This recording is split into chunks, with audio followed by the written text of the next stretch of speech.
मनीष कश्यप फिर हुए ट्विटर पर ट्रेंड, सनातनी समर्थकों का मिल रहा साथ। समर्थकों ने धर्म का अपमान करने वालों की लगाई क्लास। मां द्वारा लिखे गए पत्र का दिख रहा है असर। राष्ट्रपति तक पहुंची मनीष कश्यप की रिहाई की मांग। मनीष कश्यप अक्सर सोशल मीडिया पर या ट्विटर पर ट्रेंड करते रहते हैं। वहीं ये ट्रेंड होने की वजह कोई आम नहीं होती, बल्कि बहुत ही जरूरी मुद्दों पर उनका नाम इस्तेमाल होता है। वहीं बीते दिन मनीष कश्यप की मां ने अपने बेटे की रिहाई और उन पर लगे एनएसए को हटाने के लिए एक अपील पत्र राष्ट्रपति द्रौपदी मुर्मू को लिखी थी। खुशी की बात यह है कि वो पत्र अब अप्रूव कर दिया गया है, यानी उसे मंजूरी मिल गई है। अब बस देर है उस पत्र का राष्ट्रपति के हाथों तक पहुंचना।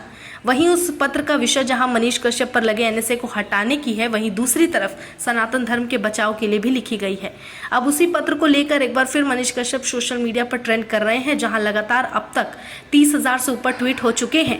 वहीं ट्वीट्स में देखा जा रहा है कि मनीष कश्यप की मां द्वारा भेजे गए पत्र की तस्वीर और अपने दिल की बातों को सनातनी समर्थक पोस्ट के जरिए साझा कर रहे हैं।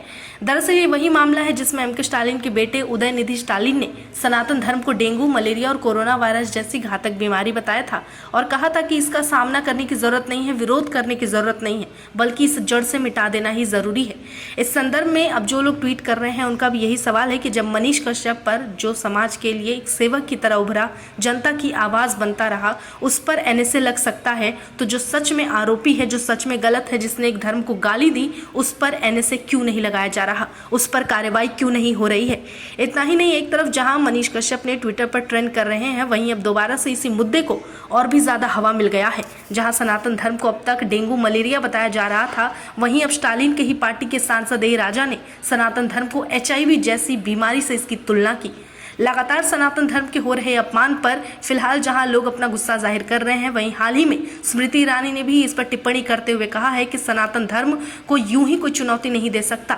वहीं कई बड़ी हस्तियों ने भी इस पर खुलकर सामने आकर अपनी बात रखी है।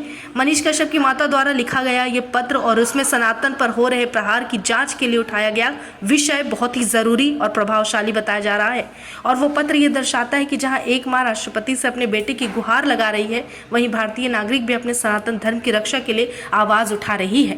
अब देखना होगा कि इस पत्र का और भी असर कितना रहता है और इसी तरह लगातार कब तक मनीष कश्यप ट्रेंड करते रहते हैं और उनके समर्थकों की आवाज के बाद क्या वाकई जो आरोपी है, जो गलत है, जिसने सनातन का अपमान किया, उस पर कोई कार्रवाई होती है या फिर नहीं।